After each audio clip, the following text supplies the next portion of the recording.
Welcome to my guide on how to light a barbecue. This is obviously our barbecue here, and the top grating there, you put the food on to cook, and there's a grating at the bottom which just means there's a slight gap between the base of the unit and the briquettes, and that's needed so that the air can get under the briquettes, and the briquettes need the oxygen in the air to burn. I'm putting them in by hand. You need to have a sort of a hole in the centre, so you could just sort of tip them all in and then move them about, but you're going to have to get your hands dirty anyway, really. Could use gloves if you want to. So what I want to do is leave a hole in the centre.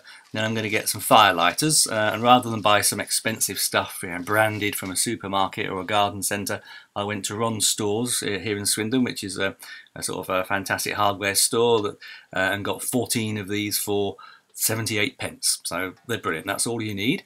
I'm using two, and I'm putting all the briquettes around it. You need to leave enough gaps so that you can light them. I'm using two. Could probably have used one, but I'm a bit of a pyromaniac, so I thought I'd use two. So now there's a little gap. Just use one match. That should be enough, as long as it doesn't go out. Light them in a few places, and then you have to sort of pile the briquettes on top. Be careful not to burn yourself, because the flames are pretty hot. You don't want to sort of completely sort of cover them, because otherwise they'll just won't have enough air and they'll sort of go out. So you want to get a few of these alight. So I'll just pile a few up around, and I'll leave that as it is with the top off so that the air gets to it. And obviously as the firelighters burn, they'll sort of heat up the charcoal, and that'll start that going. And so we're about to sort of jump now to the next clip, which will be after 2 minutes. You can see that the firelighters are really roaring along there, and towards the sort of the top right hand side, you can see the briquette facing up, and the bottom corner has gone slightly white already, and that's what happens. They go from black to white once they're burnt, and so what you need to do is get the heat in. They'll start burning, and the underside will start going white, and that's when you know that they're catching. And so there's quite a long sort of video here, just showing what's going on.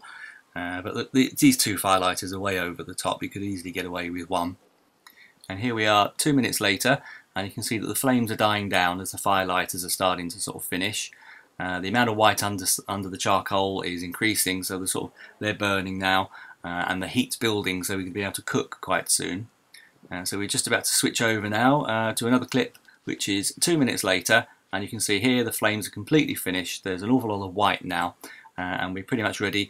We can get the charcoal from around the edges that is cool and put that on the top, so that as the centre burns, it'll heat this up, and the whole thing will start to sort of get exceedingly hot and ready to cook. Still giving off quite a bit of sort of smoke at the moment, but we'll put that top bit on now, so we can now pretty much ready to cook. What I decided to do though, because I'm actually cooking my sausages first, and then when they're pretty much ready, going to bring them out and sort of finish them off on the barbecue. If things start to sort of burn a bit too fast, what you can do is you can put the lid on, and that will sort of keep it, sort of slow the burning down, so you don't sort of, by the time you got your food out there, suddenly you've run out of barbecue. So anyway, I hope this was helpful. As you can see, the whole thing's very straightforward. Enjoy your barbecues.